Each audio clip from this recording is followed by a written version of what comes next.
ইতিমধ্যে আমরা দেখেছি আইন মন্ত্রণালয়ের কথা তিনি বলেন, স্বরাষ্ট্র মন্ত্রণালয়ের কথা তিনি বলেন, অর্থ মন্ত্রণালয়ের বক্তব্য তিনি দেন। সর্বশেষ আমরা দেখলাম ধর্ম মন্ত্রণালয়ের পক্ষেও তিনি কথা বলেন, আর প্রধানমন্ত্রীর পক্ষে তো কথা তিনি বলেনি। সে অন্য একটি সিএনজিতে ভাড়া করা সিএনজিতে নিয়ে যাচ্ছিল, এতেই প্রমাণ হয় যে এটা আসলে গুম করা হতো বা তাকে ক্রসফায়ার দেওয়া হতো। আমি যদি মনেও করি যে পুলিশের কাজ পুলিশ করছিল, তাহলে অন্য দুজন লোক কারা? সো আমার কাছে মনে হয় যে যথেষ্ট তদন্ত করতে হবে এবং এটা দৃষ্টান্তমূলক শাস্তি হতে হবে। কারণ আপনি চাইলেই একজন মানুষকে, সে নাইম হোক অথবা হচ্ছে অন্য কেউ হোক, আপনি ধরবেন, পিটাবেন, গলা টিপে ধরবেন, অন্য গাড়িতে তোলার চেষ্টা করবেন, হেনস্থা করবেন। বাংলাদেশে কোথাও কি লেখা আছে যে একজন মানুষ গভীর রাতে রাস্তায় নামতে পারবে না, যেতে পারবে না? সোর্স এমন যাদেরকে পুলিশরা কখনো ওন করে না, তাদেরকে বিভিন্ন অপকর্মে ব্যবহার করা হয় এবং তাদের দিয়ে মানুষ হত্যা করে তখন পুলিশ নিজের দায় ঢাকে।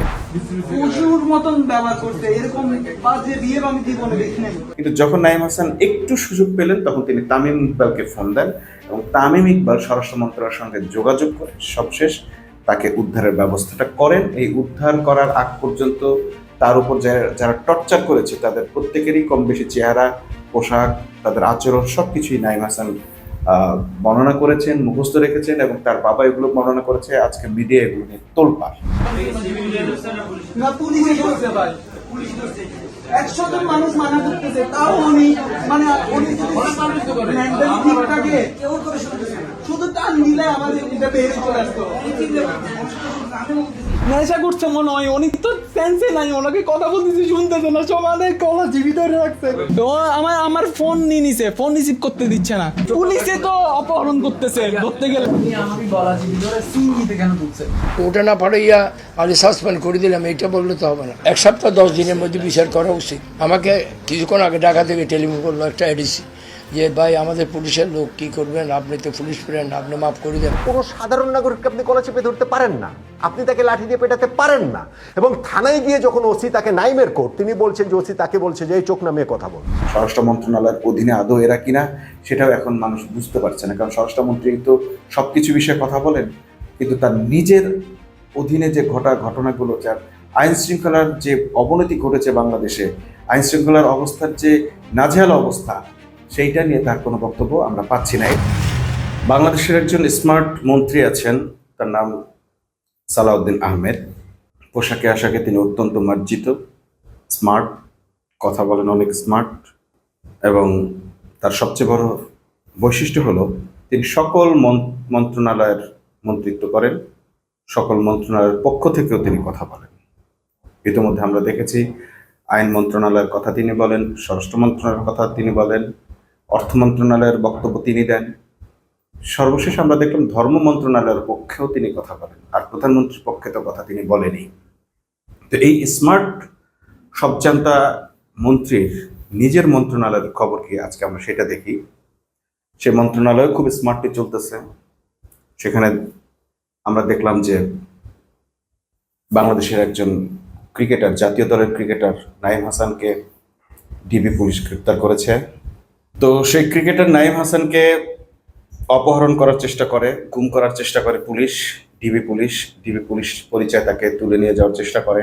নাঈম হাসান যেহেতু পূর্বের গুম কালচার সম্পর্কে তিনি অবগত ছিলেন, বাংলাদেশের আইন শৃঙ্খলা বাহিনীর সম্পর্কেও তার ব্যাপক আইডিয়া ছিল, তাই তিনি শুরু থেকেই ব্যাপারটাকে প্রোটেস্ট করেন যে কেন আপনি আমাকে তুলে নিয়ে যাবেন, আপনার যদি মানে এটার একটা রেগুলার চেক আপ হয়, আপনি আমার ব্যাগ চেক করেন। সে নিজের থেকে তার ব্যাগ চেক করতে দেয়, কিন্তু তারা আসলে চেক করবে না, তাকে তারা অপহরণ করবে, গুম করবে।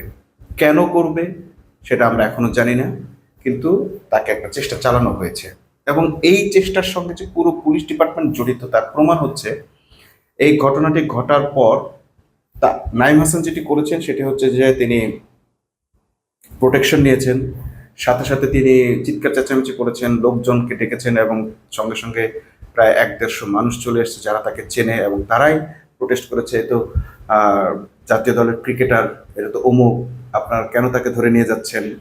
পুলিশ বা ডিবি পুলিশ তাকে ধরে তাদের নিজেদের গাড়িতে না নিয়ে অন্য একটি সিএনজিতে নিয়ে যাচ্ছিল।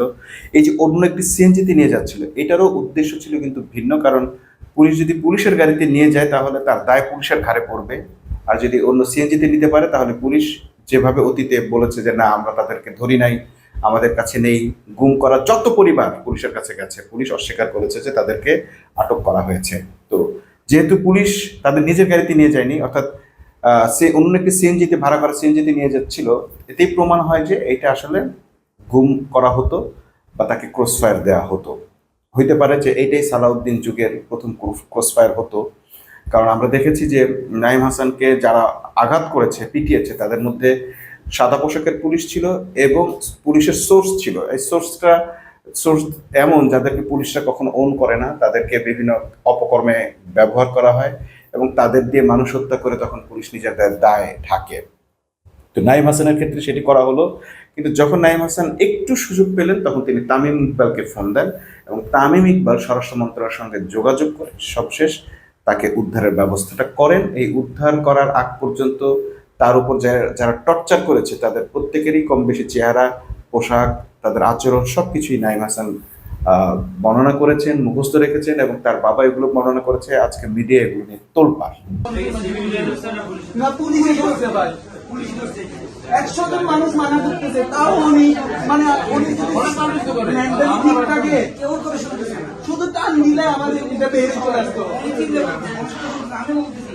এত কিছুর পরও আমরা দেখলাম যে স্বরাষ্ট্রমন্ত্রীর কোনো ব্যাখ্যা এই ব্যাপারে নাই। পুলিশ কমিশনার এসে ঠিক আওয়ামী আমলের পুলিশ প্রধানদের মতোই বললেন যে যারা এই ধরনের আনপ্রফেশনাল, কোনো অপরাধের কথা তিনি বলেন নাই, তিনি বলেছেন যে অপেশাদার আচরণ করেছে তাদের ক্ষেত্রে তিনি বিধি মোতাবেক ব্যবস্থা নেবেন।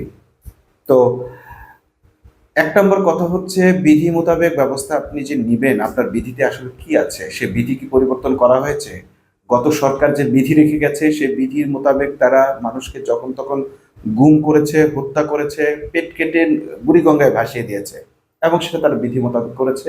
Top to bottom police, RAB, সেনাবাহিনীর যারা ওইসব অপকর্মে জড়িত হতেন, সাবেক মানে সেনাবাহিনীর পক্ষ থেকে যারা যেতেন এসব কিলিং মিশনে, প্রত্যেকেই কিন্তু এটার সঙ্গে জড়িত হয়ে এই কাজগুলো করেছেন। আমরা পরবর্তীতে এসে সেই খবরগুলো পেয়েছি এবং তারা এগুলো সবই করেছেন বিধি মোতাবেক। অর্থাৎ সরকার চেয়েছে তাই সরকারকে যে কোনোভাবে তাদের এজেন্ডা বাস্তবায়ন করতে দেওয়া হয়েছে। আবার কোনোটা সরকার চায়নি। সরকারের প্যারালাল যে সরকার বাংলাদেশে ছিল, হাসিনার আমলে মোদী সরকার ছিল, তারা চেয়েছে তাদের এজেন্ডা বাস্তবায়ন করে সফল করে দিয়েছে এই পুলিশ, র্যাব এবং ডিবি। তো এটা কি অপেশাদার আচরণ? না, এটা পেশাদার আচরণ নয়। সরকারকে সর্বতোভাবে সহযোগিতা করা, তার এজেন্ডা বাস্তবায়ন করা, এটা আসলে বিধি মোতাবেকই হয়ে থাকে। তো এবং এর জন্য বিশেষভাবে টিম বিবেচনা করা হয়। এখন যে কমিশনার সাহেব যে অপেশাদার আচরণ করেছেন, মানে কি আনপ্র্যাকটিক্যাল বলেছেন বা আনপ্রফেশনাল বলেছেন, এইটা কেন বললেন? মূলত এখানে আসলে প্রফেশনাল কিলারদের ব্যবহার করার কথা ছিল বা প্রফেশনাল গুম টিমের সদস্যদের ব্যবহার করার কথা ছিল। সম্ভবত তাদেরকে ব্যবহার করা হয়নি বা যাদেরকে দেওয়া হয়েছে তারা প্রফেশনালি হ্যান্ডেল করতে পারেনি। গুম নামকের অপকর্মে তারা সফল হতে পারেনি, এই জন্য তারা অপেশাদার কিনা সেটিও আমাদের এখন প্রশ্ন রইল এই পুলিশ কমিশনারের কাছে। যদি তারা পেশাদার গুম বাহিনীর সদস্য হতেন, আর একটু পেশাদার হলে বা আরো একটু ভালো প্রশিক্ষণ পেলে বা রয়ের সৌবত পেলে তারা হয়তো আরো ভালো করতেন, বা সেই ভালোটুকু না করার কারণেই কি তাদেরকে অপেশাদার বলা হলো কিনা, এটা আমাদের পুলিশ কমিশনারের কাছে প্রশ্ন থাকলো। আর বিধি মোতাবেক তার কি বিধি রয়েছে যে বিধি মোতাবেক তিনি ব্যবস্থা নিতে পারেন? এরকম একটি অপকর্মের কিভাবে বা তিনি ব্যবস্থা নিবেন? আমরা দেখলাম যে ইতিমধ্যে পুলিশ তাদেরকে রেহাই দেওয়ার একটা চেষ্টা করেছে। প্রথমে বলল 3 জনকে বহিষ্কার করা হয়েছে বা মূল শাখায় ফেরত পাঠানো হয়েছে। এরপর দেখলাম মাত্র 2 জন, তার মধ্যে আবার একজন কনস্টেবল আর একজন এসআই, অর্থাৎ এর সঙ্গে যারা জড়িত রাঘব বোয়াল তাদের সবাইকে মোটামুটি রেহাই করে দেওয়া হয়েছে। একজন সাবেক ক্রিকেটারকে গুম করার অপকর্মের সঙ্গে নিশ্চয়ই একজন কনস্টেবল জড়িত থাকার কথা নয়। কনস্টেবল সর্বোচ্চ চাইলে ব্যাগ চেক করতো বা কিছু উৎকোচ চাইতো। এই যে অপকর্মের সাজানোটা, এবং নাঈম হাসান নিজে বলেছে তাকে যারা ধরেছিল তারা ড্রাঙ্ক ছিল, মানে মাতালের মতো আচরণ করেছে। তার যে গলা যেভাবে টিপে ধরেছে আর কিছুক্ষণ হলে সে মারা যেত। অর্থাৎ নেশা করছে মনে হয়, অনেক তো সেন্সে নাই, ওনাকে কথা বলতেছি শুনতেছে না, সমানে কলা জীবিত রাখছে। তো আমার ফোন নিয়ে নিছে, ফোন রিসিভ করতে দিচ্ছে না, পুলিশে তো অপহরণ করতেছে ধরতে গেলে। আমাকে গলা জীবিত সিঙ্গিতে কেন তুলছে? আমরা অতীতে যে গুম বাহিনীর সদস্যদের কথা জানি বা ক্রসফায়ার এর ঘটনাগুলোকে আমরা জানি, তখন তাদেরকে একটা মেডিসিন প্রয়োগ করা হয়, তারা মাতাল হয়ে যায় এবং তারা খুন করার সময় উল্লসিত হয়ে খুন করে, মানুষ হত্যার সময় তারা বিন্দুমাত্র মানবিক হয় না, মানবিক আচরণ করতে পারে না। ঠিক সেই আচরণ কিন্তু আমরা এই পুলিশ সদস্যের মাঝে পেয়েছি, যেটা নাইম হাসান বর্ণনা করেছেন, যে সে কোনো কিছুই শুনতে রাজি নয়। এতগুলো লোক জড়ো হয়েছে, তখনও তার সেই হিতাহিত জ্ঞান নাই যে সে আসলে একটা খারাপ কাজ করছে বা এই কাজটা তার করা ঠিক হচ্ছে না, পাবলিক জেনে যাচ্ছে বা তার ভুল হয়ে যাচ্ছে, সে ধরা পড়ে যাচ্ছে। এই যে একটা মেডিসিন দিয়ে তাকে যে তৈরি করা হয়েছে, এটি আসলে একটা সেই অতীত গুমের সমস্ত স্মৃতি আমাদেরকে মনে করিয়ে দেয়, অতীতের সব ক্রসফায়ারের স্মৃতিগুলো মনে করিয়ে দেয়। এইরকম একটি বড় ঘটনা ঘটার পর, তোলপাড় হওয়ার পর, এখনো পর্যন্ত আমরা স্বরাষ্ট্রমন্ত্রীকে কোনো ব্যাখ্যা দিতে দেখলাম না। স্বরাষ্ট্র মন্ত্রণালয়ের অধীনে আদৌ এরা কিনা সেটাও এখন মানুষ বুঝতে পারছে না, কারণ স্বরাষ্ট্রমন্ত্রী তো সবকিছু বিষয়ে কথা বলেন, কিন্তু তার নিজের অধীনে যে ঘটনাগুলো, যার আইন শৃঙ্খলার যে অবনতি ঘটেছে বাংলাদেশে, আইন শৃঙ্খলার অবস্থার যে নাজেহাল অবস্থা, সেইটা নিয়ে তার কোনো বক্তব্য আমরা পাচ্ছি না। এটা গেল নাইম হাসানকে নিয়ে। এরপর আমরা দেখলাম যে রাউজানে একজন যুবদল সদস্যকে প্রকাশ্যে গুলি করে হত্যা করা হলো, এবং কারা হত্যা করলো, কিভাবে হত্যা করলো, সেগুলো সবই সিসিটিভি ফুটেজে বা অন্যান্য ভিডিও পাওয়া গেছে। কিন্তু এখানেও স্বরাষ্ট্রমন্ত্রী চুপ, তারই এলাকা, তারই চট্টগ্রামের এলাকা এটাও হয়তো আইন শৃঙ্খলা বাহিনীর বা আইন শৃঙ্খলা পরিস্থিতির যে কত বড় অবনতি, সেটা বুঝে হলেও এই স্বরাষ্ট্রমন্ত্রী, স্মার্ট মন্ত্রী অ্যাড্রেস করতে পারতেন, কিন্তু আমরা তার কাছ থেকে কোনো ধরনের বক্তব্য এখনো পর্যন্ত পাইনি।